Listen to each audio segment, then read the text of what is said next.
ಮತ್ತೊಂದು ಮಹತ್ವದ ಬೆಳವಣಿಗೆಯಲ್ಲಿ ಶಾಸಕ ಸ್ಥಾನಕ್ಕೆ ಶಿವಾನಂದ ಪಾಟೀಲ್ ರಾಜೀನಾಮೆಯನ್ನ ಸಲ್ಲಿಸಿದ್ದಾರೆ ಅನ್ನೋ ಮಾಹಿತಿ ಇದೆ. ಯತ್ನಾಳ್ ಸವಾಲನ್ನ ಸ್ವೀಕರಿಸಿದ್ದಾರೆ ಸಚಿವ ಶಿವಾನಂದ ಪಾಟೀಲ್. ರಾಜಕೀಯ ಜಿದ್ದಾಜಿದ್ದು ಕಳೆದ ಕೆಲ ದಿನಗಳಿಂದ ನಡೀತಾ ಇದ್ದದನ್ನ ಗಮನಿಸ್ತಾ ಇದ್ದೇವೆ. ಯತ್ನಾಳ್ ಹಾಕಿದ್ದ ನೇರ ಸವಾಲನ್ನ ಸ್ವೀಕರಿಸಿದ್ದಾರೆ ಶಿವಾನಂದ ಪಾಟೀಲ್. ಸ್ಪೀಕರ್ ಯುಟಿ ಖಾದರ್ಗೆ ತಮ್ಮ ರಾಜೀನಾಮೆ ಪತ್ರವನ್ನ ಸಲ್ಲಿಸಿದ್ದಾರೆ ಶಿವಾನಂದ ಪಾಟೀಲ್. ಅಲ್ಲಿಗೆ ರಾಜ್ಯ ರಾಜಕೀಯದಲ್ಲಿ ಮತ್ತೊಂದು ಪ್ರತಿ ಸವಾಲಿನ ಪರ್ವ ಪ್ರಾರಂಭವಾದಂತಾಗಿದೆ. ಖುದ್ದು ಸ್ಪೀಕರ್ ಯುಟಿ ಖಾದರ್ ಅವರನ್ನ ಭೇಟಿ ಮಾಡಿ ತಮ್ಮ ಶಾಸಕ ಸ್ಥಾನಕ್ಕೆ ರಾಜೀನಾಮೆಯನ್ನ ಸಲ್ಲಿಸಿದ್ದಾರೆ ಶಿವಾನಂದ ಪಾಟೀಲ್. ಯತ್ನಾಳ್ ಅವರು ಒಡ್ಡಿದ್ದ ನೇರ ಸವಾಲನ್ನ ಸ್ವೀಕರಿಸಿದ್ದಾರೆ. ಶಾಸಕ ಸ್ಥಾನಕ್ಕೆ ರಾಜೀನಾಮೆಯನ್ನ ಸಲ್ಲಿಕೆ ಮಾಡಿದ್ದಾರೆ ಶಿವಾನಂದ ಪಾಟೀಲ್. ಯುಟಿ ಖಾದರ್ ಅವರನ್ನ ಭೇಟಿ ಮಾಡಿ ತಮ್ಮ ರಾಜೀನಾಮೆ ಪತ್ರವನ್ನ ಸಲ್ಲಿಸಿದ್ದಾರೆ.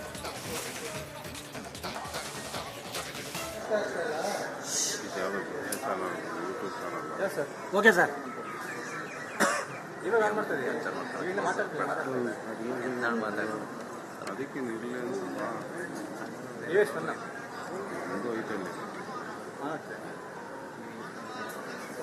ಚಾನಲ್ ಬರೀ ಯೂಟ್ಯೂಬ್ ಚಾನಲ್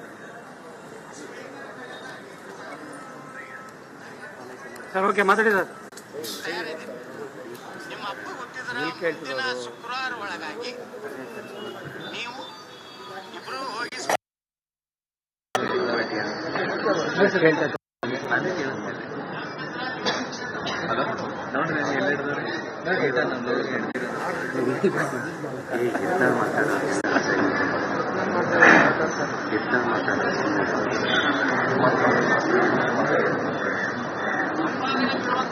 ಚೊಳೆ ಮಗ ಭಾರತ್ ಮಾತಾ ಕಿ ಜೈ ಅಂತ, ಪಾಕಿಸ್ತಾನ ಮುರ್ದಾಬಾದ್ ಅಂತ, ಅಲ್ಲೆಲ್ಲಾ ಕೂಡಿದವ್ರು ಹಲಾಲ್ ಕೋರ್ರು, ಹರಾಮ್ ಕೋರ್ರು. ಅವ್ ಇಂಡಿ ಶಾಸಕ ಒಂದು 400-500 ಟೆಂಪೋ ಇದು ತಂದಾನ ಸಾಬ್ರನ್ನ ಬಿಜಾಪುರಕ್ಕೆ. ಇವ್ರಿಗೆಲ್ಲರಿಗೂ ಮುಂದಿನ ಚುನಾವಣೆಯಲ್ಲಿ ಸರಿಯಾಗಿ ಬುದ್ಧಿ ನಾವು ಕಲಿಸ್ತೀವಿ. ನೋಡ್ತಾರೆ ಹಿಂದೂಗಳು ಒಂದು ಓಟ್ನು ನಿನ್ನೆ ಏನ್ ಸ್ಟೇಜ್ ಮ್ಯಾಗ ಕೂತಾರಲ್ಲ ಅವ್ರಿಗೆ ಬೀಳಾರ್ದಂಗೆ ಹಿಂದೂಗಳು ನಾವು ತಯಾರಾಗಿ. ನೀವು ಸಾಬ್ರ ಬ್ಯಾಂಡ್ ಹತ್ತಿರಲ್ಲ, ಸಾಬ್ರ ಬ್ಯಾಂಡ್ ಹತ್ತಿ ಮಂದಿ ಅವ್ರು ಬ್ಲ್ಯಾಕ್ ಮೇಲ್ ಮಾಡಿದ್ರೆ ನಿಮ್ಗೆ ಸಾಬ್ರು ನೀವು ಬರ್ಲಿಲ್ಲ ಅಂದ್ರೆ ಮುಂದಿನ ಸಲ ನಿಮ್ಗೆ ನೋಡ್ತಿತ್ತ. ನಾಳೆ ನಮ್ಮ ಹಿಂದೂ ಸನಾತನ ಧರ್ಮದ ಒಬ್ಬ ವ್ಯಕ್ತಿಗೆ ಈ ಜಿಲ್ಲೆಯಲ್ಲಿ ಏನಾದ್ರೂ ಆದ್ರೆ ನಾವು ಕೊಡಂತ ಕರೆಗೆ ನೀವು ಬರಲಿಲ್ಲ ಅಂದ್ರೆ ನೀವು ನೇರವಾಗಿ ಸಾಬ್ರ ಗೊತ್ತಿರುತ್ತೆ, ನಾವು ತಿಳ್ಕೊತೀವಿ. ನಿಮ್ಮಿಬ್ಬರಿಗೆ ದಮ್ಮ ತಾಕತ್ತು ನಿಮ್ಮ ಅಪ್ಪ ಹುಟ್ಟಿದ್ರೆ ಒಂದು ವಾರ ರಾಜೀನಾಮೆ ಕೊಡಿ, ಈ ಯತ್ನಾಳ್ ಪಕ್ಷೇತರ ನಿಂತು ಭಗವಾ ಜೆಂಡಾ ತಗೊಂಡು ಆಚೆ ಬರ್ತೀನಿ.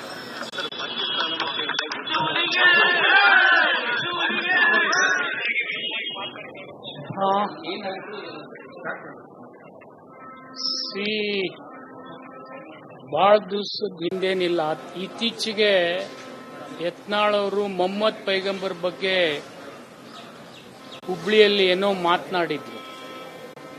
ಆ ಹಿನ್ನೆಲೆಯಲ್ಲಿ ಬಹಳಷ್ಟು ಜನ ಅದನ್ನ ನಿಂದನೆ ಮಾಡಿದ್ರು, ಖಂಡನೆ ಮಾಡಿದ್ರು.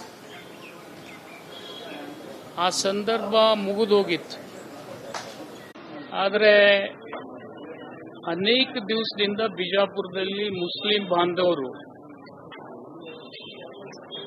ಬಹುತೇಕ ಎಲ್ಲ ನಾಯಕರನ್ನ, ಅದು ಕೇವಲ ಕಾಂಗ್ರೆಸ್ ಬಿಜೆಪಿ ದಳ ಅಲ್ಲ, ಯತ್ನಾಳ್ ಅವರು ಮಾತನಾಡಿರ್ತಕ್ಕಂಥದ್ದು ಇಲ್ಲಿವರೆಗೆ ನಾವು ಬಹಳಷ್ಟು ಸಹಿಸಿದ್ದೀವಿ. ಅವರು ಮುಸ್ಲಿಂ ಜನಾಂಗದ ಬಗ್ಗೆ ಮಾತನಾಡಿದ್ರು, ಬುರ್ಕಾ ಬಗ್ಗೆ ಮಾತನಾಡಿದ್ರು, ಹಲಾಲ್ ಬಗ್ಗೆ ಮಾತಾಡಿದ್ರು, ಎಲ್ಲ ನಾವು ಸಹಿಸ್ತೀವಿ. ಆದರೆ ಇವತ್ತು ನಮ್ಮ ಪರಮೋಚ್ಚದ ಧರ್ಮಗುರುಗಳಾಗಿರ್ತಕ್ಕಂಥ ಮೊಹಮ್ಮದ್ ಪೈಗಂಬರ್ ಬಗ್ಗೆ ಅವರು ಮಾತನಾಡಿದ್ದು ನಾವು ಖಂಡಿಸ್ತಾ ಇದ್ದೀವಿ. ದಯಮಾಡಿ ನೀವೆಲ್ಲ ಹಿಂದೂಗಳಿರ್ಬೋದು, ಬೇರೆ ಜಾತಿಯವರು ಇರ್ಬೋದು, ಅದನ್ನು ನಾವು ಬಿಜಾಪುರದಲ್ಲಿ ಎಲ್ಲ ಜಿಲ್ಲೆ ಮುಸ್ಲಿಮರು ಅದು ಖಂಡನೆ ಮಾಡತಕ್ಕಂಥ ಒಂದು ಕಾರ್ಯಕ್ರಮ ಹಾಕೊಂಡಿದ್ದೀವಿ. ಅಲ್ಲಿ ಜಿಲ್ಲಾ ಉಸ್ತುವಾರಿ ಮಂತ್ರಿಗಳು ಬರ್ತಾರೆ, ಬಿಜಾಪುರ ಜಿಲ್ಲಾ ಉಸ್ತುವಾರಿ ಮಂತ್ರಿಗಳು, ಮತ್ತು ನೀವೆಲ್ಲ ಶಾಸಕರು ಗೆದ್ದವರು ಸೋತವರು ಎಲ್ಲರೂ ಬರಬೇಕು ಅಂಥೇಳಿ ವಿನಂತಿ ಮಾಡಿಕೊಂಡಾಗ ನಾನು ಹೋಗಿದ್ದೇನೆ. ಹೋಗಿ ಅವ್ರು ಮಾತನಾಡಿರ್ತಕ್ಕಂಥ ಘಟನೆಯನ್ನ ಖಂಡನೆ ಮಾಡಿರ್ತಕ್ಕಂಥ ವಿಚಾರ ಬೇರೆ ಯಾವ ವಿಷಯ ಪ್ರಸ್ತಾಪ ಮಾಡಿಲ್ಲ.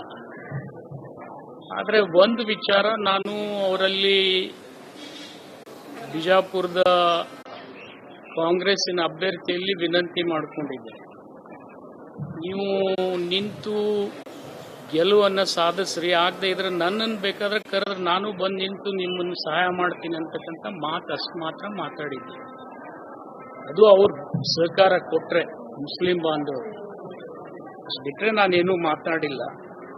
ಆದರೆ ಅದು ಮುಗಿದು ದಿನಾಂಕ 30ರಂದು ಬಸವ ಜಯಂತಿಯಲ್ಲಿ ಬಿಜಾಪುರದಲ್ಲಿ ಯತ್ನಾಳ್ ಅವರು ಏನೇನು ಮಾತನಾಡಿದ್ರು ಆ ವಿಡಿಯೋ ನಿಮ್ಮ ಎದುರಿಗೆ ನಾನು ಪ್ರದರ್ಶನ ಮಾಡಿದ್ದೀನಿ.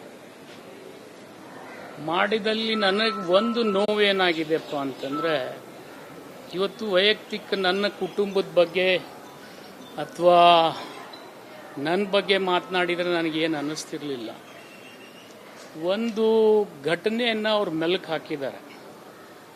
ಏನಪ್ಪ ಅಂದರೆ, ನಮ್ಮ ಪೂರ್ವಜರು ಮೊದಲು ಬೇರೆ ಅಡ್ಡೆಸರನ್ನು ಇಟ್ಕೊಂಡಿರ್ಬೋದು. ಅದೇನು 14ನೇ ಶತಮಾನದಿಂದ ಬೇರೆ ಬೇರೆ ಊರಿನ ಹೆಸರು ತಯಾರು ಮಹೇಶ್ ತೆಂಗಿನಕಾಯಿ ಅಂತಿದೆ, ಲಿಂಬಿಕಾಯಿ ಅಂತಿದೆ, ಇಂಥವೆಲ್ಲ ಹೆಸರು ಯಾರ್ಯಾರೋ ಏನೇನೋ ಅವರು ಆ ಸಂದರ್ಭದಲ್ಲಿ ಯಾವುದು ಔಚಿತ್ಯ ಇರ್ತದೆ ಅದನ್ನು ಇಟ್ಕೊಂಡಿದ್ದಾರೆ. ನಮ್ಮ ತಂದೆಯವರು ಕೂಡ ಪಾಟೀಲ್ರಾಗಿದ್ದು ಘಟನೆ ಎಂದಾಗಿದ್ದಾರೆ ನನಗೆ ಗೊತ್ತಿಲ್ಲ. ನಾನು ಹುಟ್ಟಿದಾಗ ಮಾತ್ರ ನಮ್ಮ ತಂದೆಯವರು ಪಾಟೀಲ್ ಅಂತ ಇದ್ರು, ಹಚ್ಚಡೋದಂತೇನು ಇರಲಿಲ್ಲ.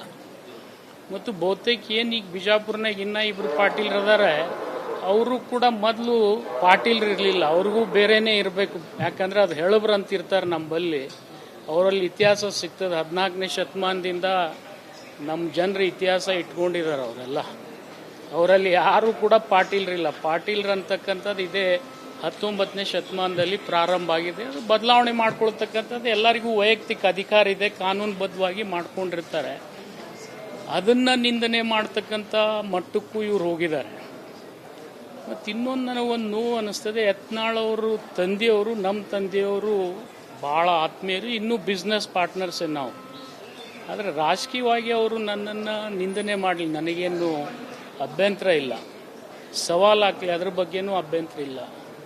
ಆದರೆ ವೈಯಕ್ತಿಕ ತೇಜೋವಧೆ ಮಾಡ್ತಕ್ಕಂಥ ಭಾಷೆ ಏನಿದೆ ಅದನ್ನು ಇವತ್ತು ನಾನು ಖಂಡಿಸ್ತೀನಿ. ಯಾಕೆಂದರೆ ಮೀಡಿಯಾದವರು ನೀವು ಅವ್ರು ಎಷ್ಟೇ ಅನುಚಿತವಾಗಿ ಮಾತನಾಡಿದ್ರು ಕೂಡ ಆ ಶಬ್ದಗಳನ್ನು ಜನಸಾಮಾನ್ಯರು ಸಹಿಸದೇ ಇರತಕ್ಕಂಥ ಮಾತುಗಳನ್ನು ಪದೇ ಪದೇ ಪದೇ ಪದೇ ಆಡ್ತಾ ಇರ್ತಾರೆ. ಅದು ಯಾವುದೇ ರಾಜಕೀಯ ವ್ಯಕ್ತಿಗಳಿಗೆ ಸೂಕ್ತ ಅಲ್ಲ ಅಂತೇಳಿ ನಾನು ಭಾವಿಸ್ತೀನಿ. ಜೊತೆಗೆ ಅವರು ಒಂದು ಸವಾಲು ಹಾಕಿದ್ರು, ನೀವು ಸ್ಪೀಕರ್ಗೆ ರಾಜೀನಾಮೆ ಕೊಟ್ಟು ನನ್ನ ವಿರುದ್ಧ ಸ್ಪರ್ಧೆ ಮಾಡಿ ಗೆದ್ರೆ ನಾನು ರಾಜಕೀಯ ಬಿಡ್ತೀನಿ, ಇಲ್ಲದೆ ಇದ್ರೆ ನೀವು ರಾಜಕೀಯ ಬಿಡ್ರಿ ಇಬ್ರು ಅಂತ ಹೇಳಿದ್ದಾರೆ. ಆ ಹಿನ್ನೆಲೆಯಲ್ಲಿ ಇವತ್ತು ನಾನು ಬಸವನ ಬಾಗೇವಾಡಿ ಕ್ಷೇತ್ರಕ್ಕೆ ರಾಜೀನಾಮೆಯನ್ನ ಸ್ಪೀಕರ್ಗೆ ಸಲ್ಲಿಸಿದ್ದೀನಿ. ಬಟ್ ಪಾಟೀಲ್ ಅಂತಕ್ಕಂಥ ಸರ್ನೇಮ್ ಬಗ್ಗೆ ನಾನು ಹುಟ್ಟಿದಾಗೆ ನಮ್ಮ ಅಪ್ಪ ಪಾಟೀಲ್ರಿದ್ರು. ಮತ್ತಿನ್ನ ಅವ್ರು ಯಾವ ರೀತಿಯಿಂದ ಇದನ್ನ ಈ ಹಚ್ಚಡದ ಅಂತಕ್ಕಂಥ ವಿಷಯ 1999ರಲ್ಲಿ ನಾನು ಇನ್ನೊಬ್ರಿಗೆ ಸೋಲಿಸಿದ್ದೆ. ಅವ್ರು ಇದನ್ನ ಪ್ರಚಾರ ಮಾಡಿ ಪ್ರಯತ್ನ ಮಾಡಿದ್ರೆ ಏನೇನೋ, ಆದರೆ ಅದು ಆಗಲಿಲ್ಲ. ಆದರೆ ಅವ್ರು ಇವ್ರಿಗೆ ಸಹಾಯ ಮಾಡಿರ್ಬೋದು, ಅದ್ರ ಬಗ್ಗೆ ನಾನು ಈಗ ಹೇಳಕ್ಕೆ ಹೋಗೋದಿಲ್ಲ. ಇದನ್ನೆಲ್ಲ ಕೆಣಕಲಿಕ್ಕೆ ಅದನ್ನು ನಾನು ಹೆಚ್ಚಿಗೆ ಹೇಳಕ್ಕೆ ಹೋಗೋದಿಲ್ಲ. ಆದರೆ ಇವತ್ತು ಅವ್ರ ಸವಾಲು ಸ್ವೀಕಾರ ಮಾಡಿ ನಾನು ರಾಜೀನಾಮೆ ಕೊಟ್ಟಿದ್ದೀನಿ. ಯತ್ನಾಳ್ ಅವರಲ್ಲಿ ಇಷ್ಟೇ ವಿನಂತಿ ಮಾಡ್ಕೊಳ್ತೀನಿ, ನೀವು ನನ್ನ ವಿರುದ್ಧ ನಿಲ್ಲು ಅಂತ ಹೇಳಿದ್ದೀರಿ. ನಾನು ಹೇಗೆ ರಾಜೀನಾಮೆ ಕೊಟ್ಟಿದ್ದೀನಿ ಹಾಗೆ ನೀವು ರಾಜೀನಾಮೆ ಕೊಡಿ ಬಿಜಾಪುರ ಕ್ಷೇತ್ರಕ್ಕೆ. ನೀವು ಅಲ್ಲಿ ಬಂದು ನಿಂದ್ರಂದ್ರೆ ಅಲ್ಲಿ ನಿಲ್ತೀನಿ, ಅಥವಾ ನೀವು ಬಸವನ ಬಾಗೇವಾಡಿಗೆ ಬಂದು ನಿಲ್ತೀನಿ ಅಂದರೆ ಬಸವನ ಬಾಗೇವಾಡಿಗೆ ಬಂದು ನಿಲ್ಲಿಕ್ಕೆ ನಾನು ತಯಾರಿದ್ದೀನಿ. ಆ ಸವಾಲು ಸ್ವೀಕಾರ ಮಾಡಿ ಇವತ್ತು ನನಗೊಂದು ಗಡುವು ಹಾಕಿದ್ರು ಅವರು. ಈ ಶುಕ್ರವಾರ ಒಳಗಾಗಿ ನೀವು ಕೊಡದೇ ಇದ್ರೆ ನೀವು ನಿಮ್ಮ ಅಪ್ಪಗೆ ಹುಟ್ಟಿಲ್ಲ ಅಂತಕ್ಕಂಥ ಮಾತು ಪದೇ ಪದೇ ಇದನ್ನ ವೇದಿಕೆ ಮೇಲೆ ಮಾತಾಡ್ಕೊತ ಹೋಗ್ತಿದ್ರು.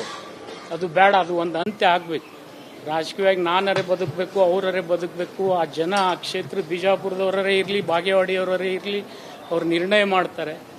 ಅವ್ರ ಕೈಯಲ್ಲಿ ಮಾತು ನಾನು ಕೊಡಬೇಕಂತಕ್ಕಂಥ ದೃಷ್ಟಿಕೋನದಿಂದ ಇವತ್ತು ನಾನು ರೆಸಿಗ್ನೇಷನ್ ಕೊಟ್ಟಿದ್ದೀನಿ. ಸ್ಪೀಕರ್ ಅವ್ರಿಗೆ ವಿನಂತಿ ಮಾಡ್ಕೊಂಡಿದ್ದೀನಿ, ಅವ್ರು ಕರೆದು ಅವ್ರನ್ನೂ ಕೇಳಿ ಅವ್ರು ಏನು ರಾಜೀನಾಮೆ ಕೊಡ್ತಾರೆ ಅದಕ್ಕಿಂತಲೂ ಒಂದು ತಾಸು ಮೊದಲೇ ನನ್ನ ರಾಜೀನಾಮೆಯನ್ನು ಅಕ್ಸೆಪ್ಟ್ ಮಾಡಿ ಕಳಿಸಿ ಅಂತೇಳಿ ಅವರಲ್ಲಿ ವಿನಂತಿ ಮಾಡ್ಕೊಂಡಿದ್ದೆ. ಆಗಬೇಕು, ಯಾಕೆಂದ್ರೆ ಕಾನೂನುಬದ್ಧವಾಗಿ ಅವರೇ ಹೇಳಿದ್ದಾರೆ. ಅದಕ್ಕೆ ನಂದು ಅವ್ರು ಬೇಕಾದ್ರೆ ನಂದೇ ಅವ್ರಕ್ಕಿಂತ ಮೊದಲು ಅಕ್ಸೆಪ್ಟ್ ಆಗಲಿ, ಸಾರ್ವಜನಿಕವಾಗಿ ಅವರು ಬಂದು ಉತ್ತರ ಕೊಡ್ಲಿ. ಅದನ್ನ ನಾನು ಈಗ ಹೇಳೋದಿಲ್ಲ, ಅದು ನೀವು ನಿರ್ಣಯ ಮಾಡ್ತಾರೆ, ಅಲ್ಲಿ ಸಮಾಜ ನಿರ್ಣಯ ಮಾಡ್ತಾರೆ. ಈಗ ಅವ್ರ ಸವಾಲಂತರೂ ನಾನು ಸ್ವೀಕಾರ ಮಾಡಿದ್ದೀನಿ. ನಾನು ರೆಸಿಗ್ನೇಷನ್ ಹೋಗಿ